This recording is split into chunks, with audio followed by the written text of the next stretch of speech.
Alors. Salut, chers tous. Voilà. Aujourd'hui, je vais vous expliquer mon ras-le-bol et mon coup de gueule dans ce game. C'est-à-dire dans ce qui se passe dans le monde réel. Et vous ne connaissez pas exactement les dessous du showbiz et les coups bas du showbiz. Voilà. Je sais que beaucoup de mes fans se demandent pourquoi Coco crie. Depuis un certain temps, elle est un peu violente dans les réseaux sociaux. Mon public sait que je ne suis pas une femme généralement très violente dans les réseaux sociaux. Vous savez que je contrôle généralement mon langage. Ou encore mieux, je vais dire, je suis toujours dans mon coin.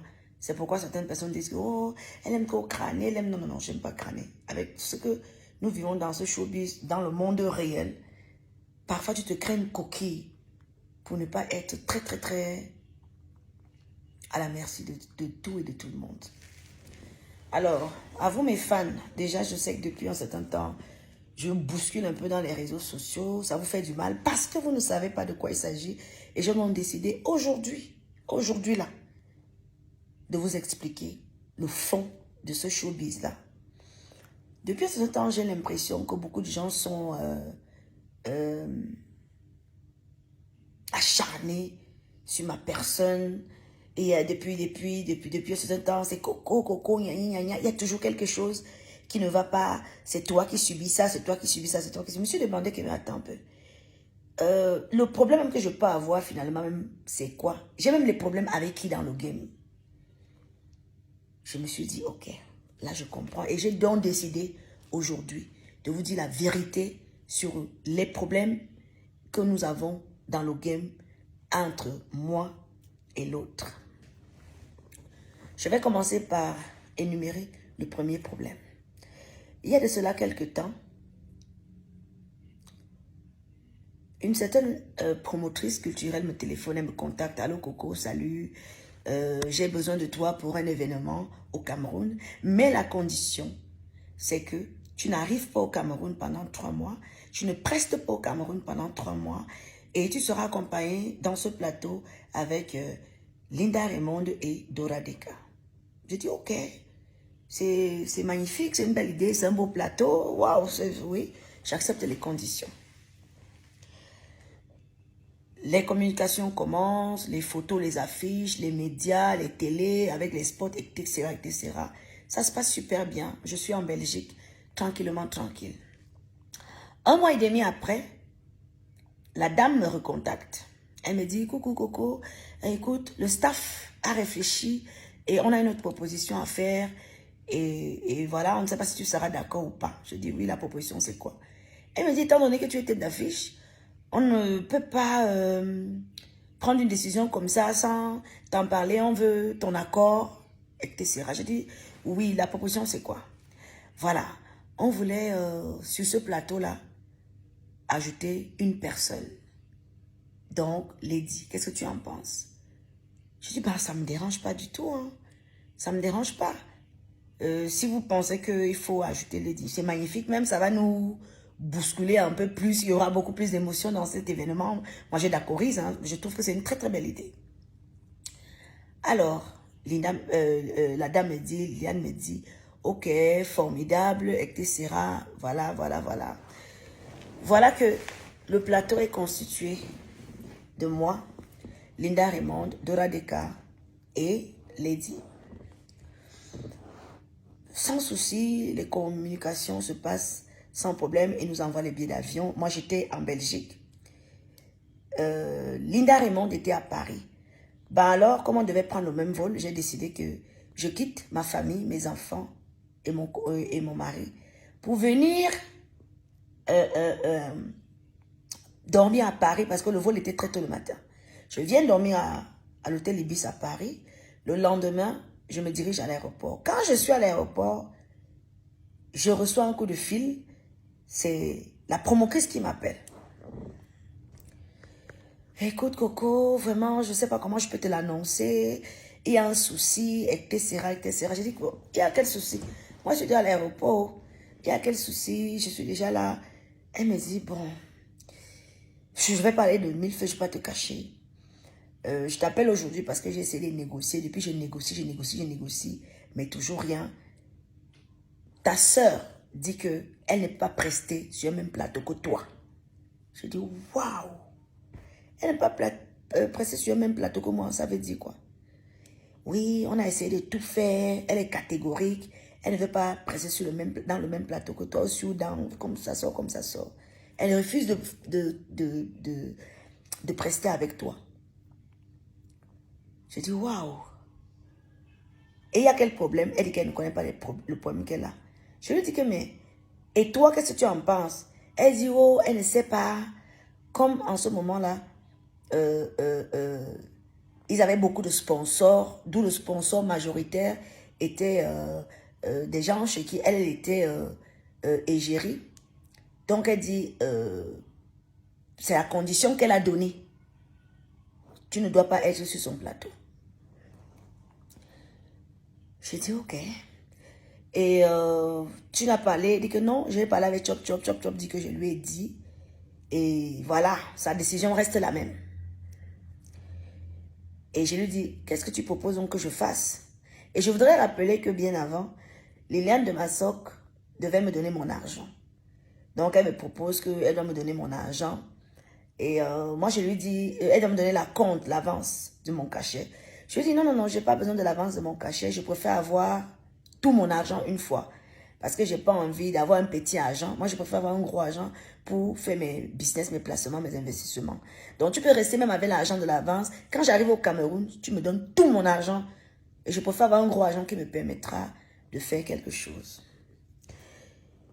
J'appelle Linda. Je dis à Linda que, écoute, je devais déjà aller au check-in, mais malheureusement, elles me disent que, voilà la nouvelle qu'on m'annonce, que Lady dit que elle ne veut pas sur son plateau, alors qu'un plateau préalable qui était le mien, que je l'ai accepté, on me demande que moi je ne joue plus. J'ai dit à Liliane, je fais quoi? Elles m'ont demandé de repartir, de rentrer dans ma famille à Bruxelles. Ce que je fais à l'immédiat, j'appelle Lady. Je l'appelle au téléphone. Ce que je vous dis, c'est la vérité. Hein. Je ne suis pas une gamine et j'assume mes propos. J'insiste sur ça. J'assume mes propos. Je l'appelle au téléphone, je lui dis, oui, bonjour, c'est Coco. Oui, je dis, mais j'ai un plateau, je suis tête d'affiche. On me propose, si tu peux jouer sur mon plateau, j'accepte parce que chacune est là pour chercher son argent. Ta présence ne me dérange nullement dans la mesure où ton argent n'entrera pas dans mes poches, mon argent n'entrera pas dans tes poches. On est là pour le game. Nous avons nos familles, nos enfants, nos employés à nourrir. Et l'argent qu'on peut avoir permet aussi à nos employés de nourrir leur famille. De scolariser leurs enfants, de soigner même leurs enfants dans les hôpitaux. Mais elle me dit, oui, oui, je suis fâchée parce que quelqu'un m'a dit que quelqu'un t'a dit que tu as mon numéro de téléphone. Tu n'as pas mon numéro de téléphone. Quelqu'un te dit, au lieu de m'appeler pour me dire que quelqu'un t'a dit, tu préfères demander qu'on me retire sur un plateau que moi je t'ai accepté. Est-ce que c'est logique? Selon toi, est-ce que tu trouves que c'est logique? Elle dit, en tout cas, moi je suis à la pompe à essence. Hein, et à la pompe à essence, elle peut utiliser mon téléphone. Donc je vais raccrocher. Elle raccroche le téléphone. J'appelle le père de son enfant, M. Blaise Youm. Blaise Youm, vous allez m'excuser, hein. Vous êtes au courant de ce problème-là, donc je suis obligée de parler de ça. Parce qu'il y a un ras-le-bol où j'étouffe et mon attitude commence à déranger les gens qui me connaissent, mes fans, mon public et les amoureux de la culture. Donc je suis obligée de raconter et dire les vérités aux véritables. Aujourd'hui, je vais dire aujourd'hui la vérité. Je prends mes clics et mes claques, je retourne retrouver ma famille. Ma famille qui savait bien évidemment que je suis déjà dans l'avion pour le Cameroun. Tous mes enfants sont maman, mais qu'est-ce que tu as, qu'est-ce qui se passe et tout. Je dis non, ça va, je n'ai pas envie vraiment de vous déranger avec ça, ça va. Pendant que je suis en train de repartir en Belgique, Linda Raymond qui est supposée, elle allait au Cameroun, moi je savais que, si c'est moi qu'elle ne veut pas, peut-être que Linda est partie. Linda m'appelle au téléphone. Linda me dit que la gomme vient aussi de m'appeler là, que ça ne sert à rien que j'aille au pays, je ne joue pas. J'ai dit, 3 mois de sacrifice qu'on vous a donné pour notre image. Nous avons communiqué même sur ces événements. C'est moi qui ai accepté ma soeur à côté de moi. Et vous me dites au jour d'aujourd'hui que elle demande qu'on me retire sur la scène. Et Linda aussi est retirée de la scène.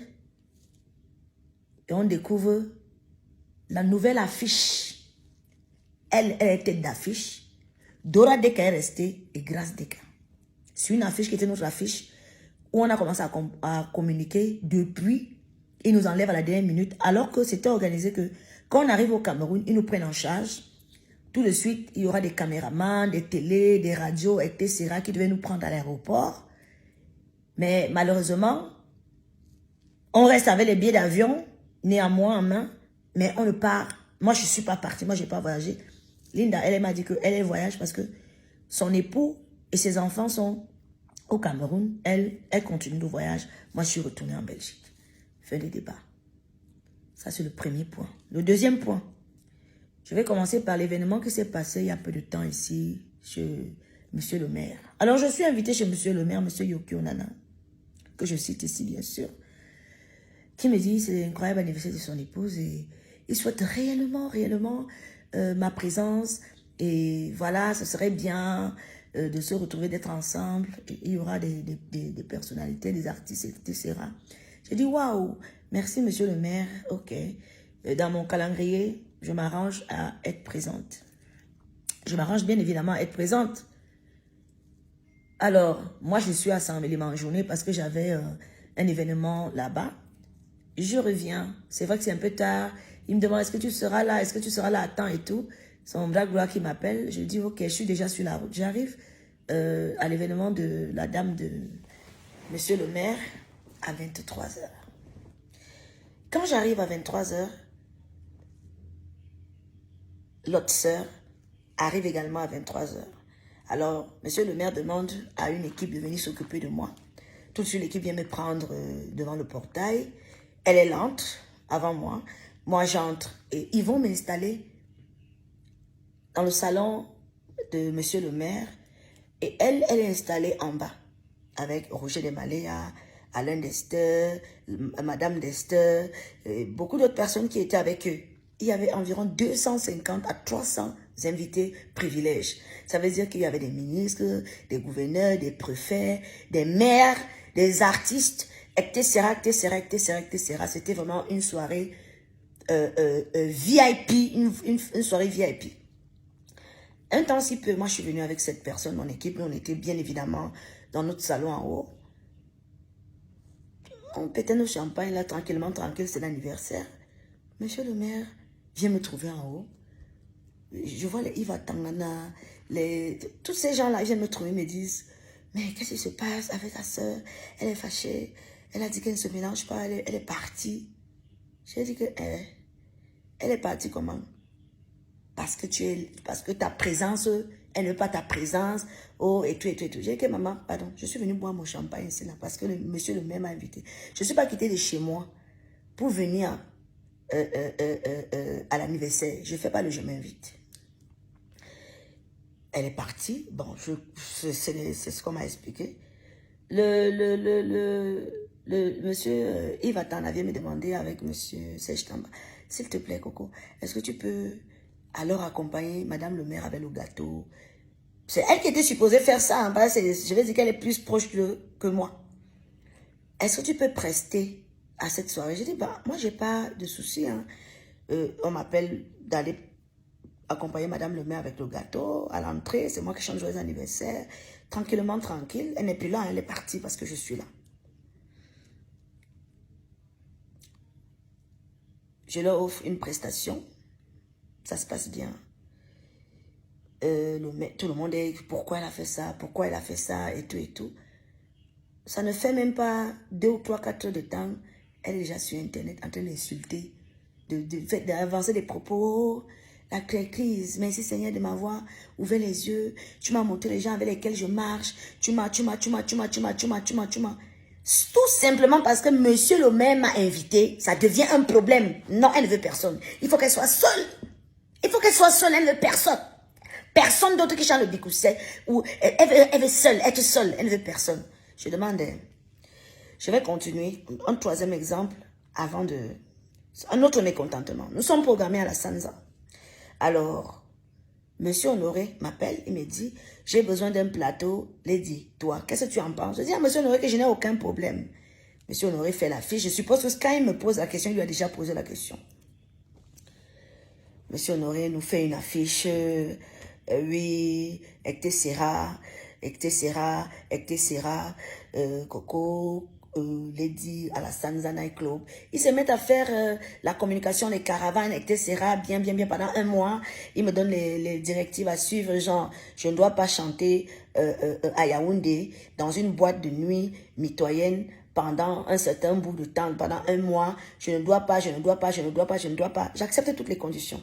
Maintenant, il me dit, pour l'avance, on fait comment? Comme d'habitude, je ne veux pas que tu me donnes l'avance maintenant. Je veux que tu me donnes tout l'argent une fois. C'est ce que je souhaiterais.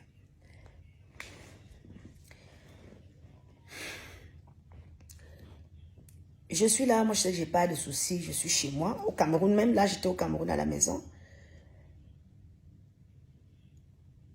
Un de mes fils DJ, donc ça veut dire que j'ai un jeune DJ qui est venu me voir, qui voulait du boulot, il voulait animer à tel endroit. Je suis allée voir Monsieur Honoré, qui est le propriétaire de la Sanza. Je lui ai dit, j'ai un de mes fils, je viens avec lui, je te le présente, tu essaies de le juger, tu vois si c'est un bon DJ, tu me dis, tu le gardes, ou c'est les jeunes qui cherchent le travail. Donc à mon niveau, ce que je peux aider, c'est aider avec mes relations. C'est comme ça que Longchamp est engagé à la Sanza. Je suis chez moi. C'était un mercredi. Et je vais prester vendredi. Donc, j'ai fait un mois sans prester dans une boîte de nuit à Yaoundé parce que je devais prester le vendredi, le dernier vendredi de ce mois et on était mercredi. Je suis à la maison. Longchamp m'appelle. Il me dit, allô, ma mère. Je dis, oui. On va t'appeler là tout à l'heure pour t'annuler. Elle vient d'appeler. On était au bureau de Monsieur Honoré. Donc, apparemment, ils étaient en train de faire une réunion, je ne sais pas de quoi. Elle a appelé. Et quand elle appelle, apparemment, elle dit que, oh, le plateau là, comment compliqué, qu'elle ne veut pas jouer avec moi. Longchamp m'appelle et me dit, on va t'appeler pour t'annuler.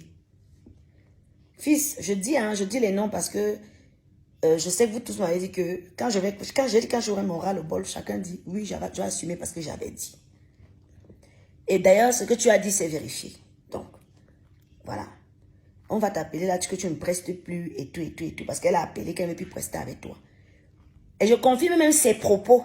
Parce que 2 heures après, Paul Désir m'appelle au téléphone. Allô, Coco? Tu as eu Monsieur Honoré au téléphone? Je dis non, je ne l'ai pas eu. Pourquoi? Il vient de donner l'ordre médiatique qu'on arrête toute communication sur ton événement. Je dis, ok, comment ça? Aujourd'hui, c'est mercredi. Je dois jouer vendredi. Et je n'ai même pas d'abord pris l'avance. Comment se fait-il que on m'annule? Longchamp m'avait déjà dit qu'on va m'annuler. Et il m'avait donné la raison. Et je confirme ce que Longchamp dit dans la mesure où 2 semaines après qu'il m'ait annulé, j'ai rappelé d'abord Monsieur Honoré. Je l'ai appelé à envers, il ne m'a plus jamais décroché au téléphone. Jamais décroché alors que j'avais de bons rapports avec lui avant. 2 semaines après, ils refont une affiche. Oui, à la Sanza Night Club, elle est seule sur l'affiche. Donc, ils ont annulé mon événement où moi, j'étais avec elle. Sous ses ordres, je le dis, pour lui refaire une affiche à elle, seule, 2 semaines plus tard. Ce n'est pas les balivernes que je raconte parce que moi-même, j'ai vu cette affiche-là. Et elle a pressé à la Sanza seule. Je vais maintenant dire aux Camerounais qui sont là que nous sommes tous des Camerounais. Et nous connaissons comment ce pays-ci est difficile. Si tu ne te réveilles pas le matin pour réfléchir, comment tu vas faire même pour l'avenir de tes enfants, comment ça va se passer même pour ton avenir, ce que tu vas manger aujourd'hui, tu ne vas pas t'en sortir. Aucun ministère, je dis bien aucun ministère, n'aide quelqu'un ici là que je te produis, jamais. Nous sommes obligés en tant que citoyens de se battre seuls. De se battre seul, de se lever chaque matin. de se battre pour pouvoir avoir de quoi manger pour nos enfants, pouvoir voir comment s'occuper de nos employés qui travaillent parce que ils ont aussi leur famille, ils ont leurs parents, ils ont. Tu es obligé de te lever le matin, réfléchir comment avoir l'argent. Personne n'a la cuillère en or dans la bouche. D'autres personnes se disent que oh, Coco n'est pas, elle est bête, elle est boulot. Je ne veux pas ce langage-là. Je suis camerounaise. Et je voudrais vous dire, c'est pas parce que je suis même boulot. Je l'assume que je reçois des aides quelque part. Je ne reçois aucune aide quelque part. Je n'ai jamais reçu une aide quelque part. Je dis bien, aucunement. Je suis obligée de me réveiller seule pour réfléchir. Et je voudrais dire à la diaspora aujourd'hui que pour que je puisse convaincre le public camerounais, que le public camerounais m'accepte en tant qu'artiste, ce n'était pas facile dans la mesure où on disait toujours que oh, les artistes de la diaspora là, quand ils arrivent au Cameroun, on vient Ouattien, ils ne savent rien. Je suis la seule artiste camerounaise, je le confirme, qui a marqué l'esprit des Camerounais. Je suis quittée de la diaspora pour venir convaincre le Cameroun que oui, c'est possible. C'est possible qu'une diaspora puisse aussi se lever et proposer des choses différentes, même au niveau de la culture. C'est déjà un pas. C'est déjà un pas. Une diaspora dont on ne croyait pas, on se disait que les Mbenguis, ils arrivent là, les Mbenguis. Je suis la seule Mbenguis qui est venue s'installer au Cameroun, s'imposer au niveau culturel. Et je vous dis, pour arriver à ce niveau, ça n'a pas été facile pour moi. Ça n'a pas été facile pour moi. Vous avez vu mon père, le pygmée de Djoum. Il a pris sa retraite et vit dans son village là-bas. Ma maman à moi, elle est décédée, elle est morte. Donc je suis obligée depuis très jeune, obligée de me battre durement, comme chaque citoyen camerounais. Personne n'a de faveur dans ce pays, qu'on va te prendre un truc, on te donne un job. Non, tu dois te lever, travailler et croire en ton travail. Et je parle aujourd'hui parce que j'ai l'impression qu'il y a un acharnement vis-à-vis de ma personne.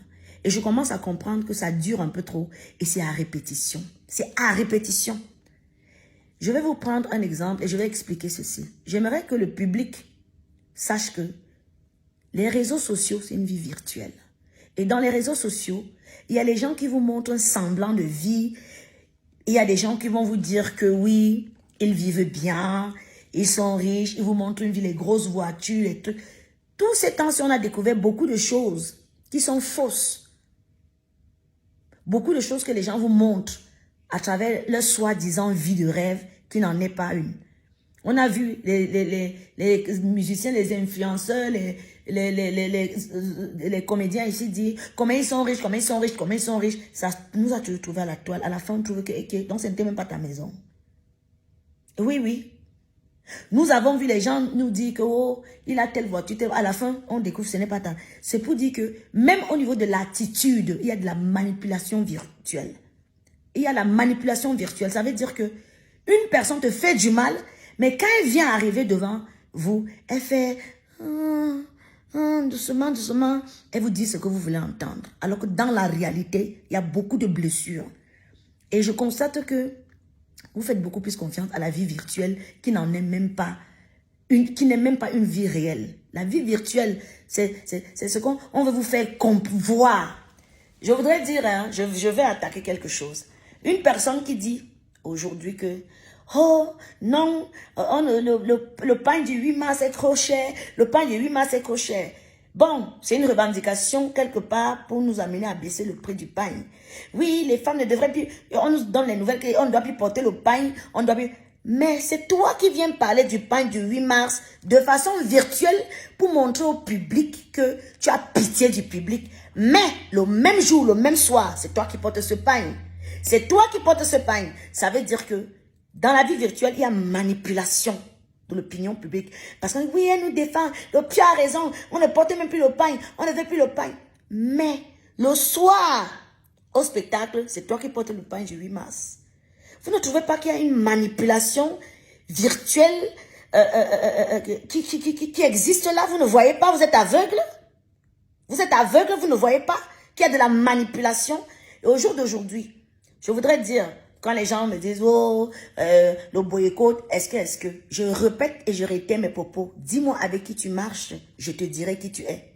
Il y a de cela quelque temps, j'espère que tout le monde se souvient, hein, où un membre de la base, comme on va dire, ils vont m'excuser de les citer, hein, mais je dois le faire, est venu faire une petite vidéo pour dire, oui, je vais dire Coco, j'entends te dire la vérité aujourd'hui. Ta soi-disant sœur, elle est là, elle a envoyé les gens et tout, et tout, et tout. Pourquoi vous ne voulez pas que je croie en ça? Puisque je sais exactement ce que j'ai vécu, que je vis avec elle. Je dis que M. Nyat Barano a fait une vidéo. La vidéo, elle est toujours sur Internet, dans les réseaux sociaux pour dire qu'elle était derrière. Pourquoi vous ne voulez pas que je croie en ça? Alors que je sais exactement ce que j'ai déjà vécu avec elle dans le noir. Alors, aujourd'hui, je m'exprime parce que je veux parler à mon public qui me demande depuis qu'est-ce qui se passe même, qu'est-ce qui se passe, pourquoi Coco 1 est comme ça, quoi. Je vous explique la vérité. Et puis, je voudrais dire, chaque personne, chaque citoyen camerounais, je veux parler de la diaspora, s'est levé. D'autres ont pris le Boza, le désert. D'autres ont voyagé dans les conteneurs.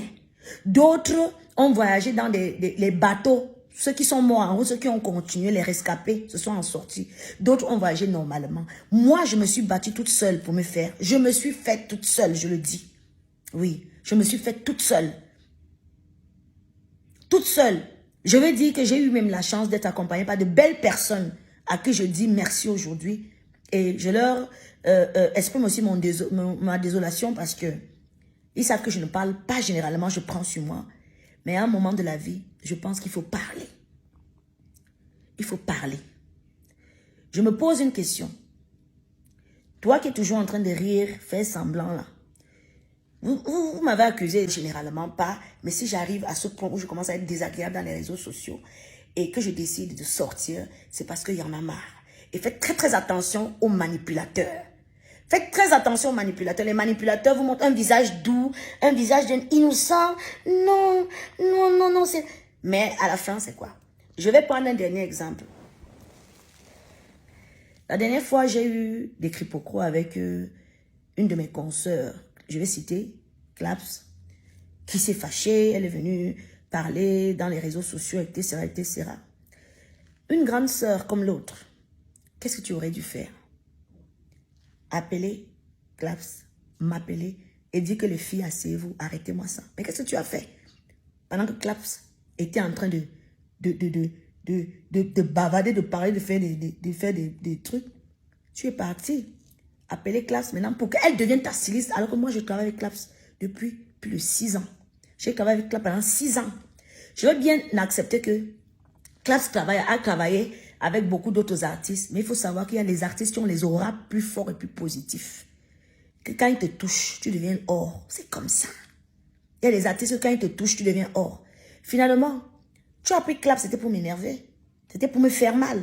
Mais à la fin, pourquoi tu l'as jeté? Tu l'as jeté, tu lui as promis que c'est elle qui va t'habiller à tel endroit. Mais à la fin, tu l'as encore jeté. Tu l'as jeté pourquoi?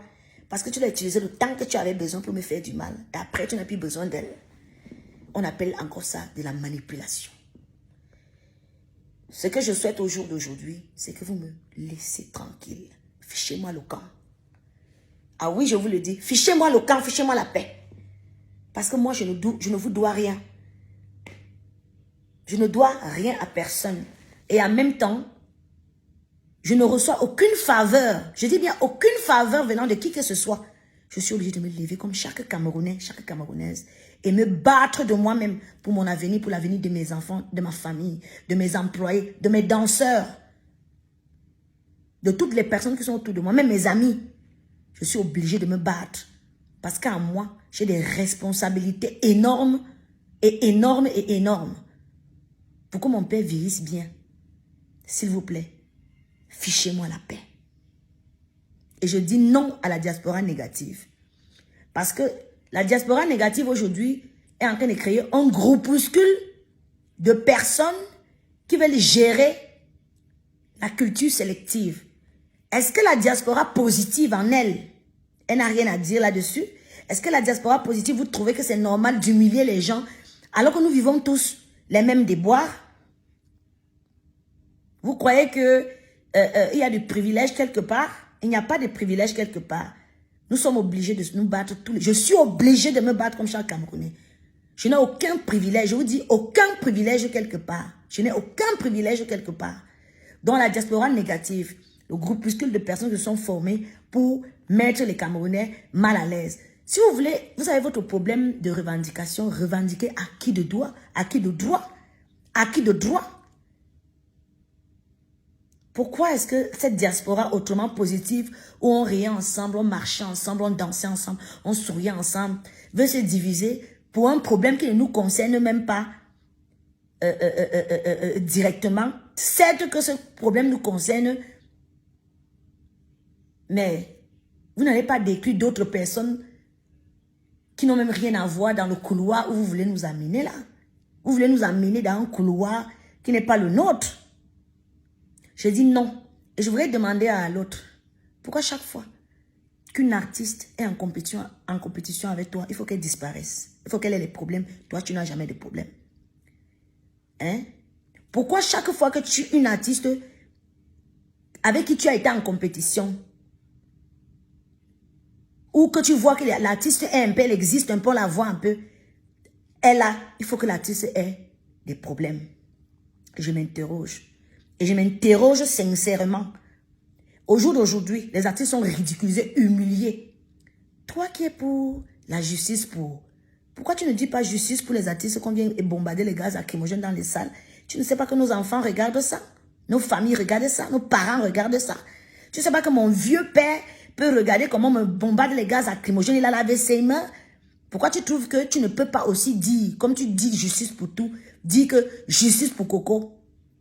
Tu dois le dire parce que tu es un artiste qui réclame et qui clame la justice. Parce que tout ce que vous êtes en train de faire fait du mal aux gens que nous aimons. Mais toi, tu marches avec eux. Mais toi, tu ne peux pas dire, ouais, laissons les autres tranquilles. Je répète et je conclue. Dis-moi avec qui tu marches, je te dirai qui tu es. J'en ai terminé.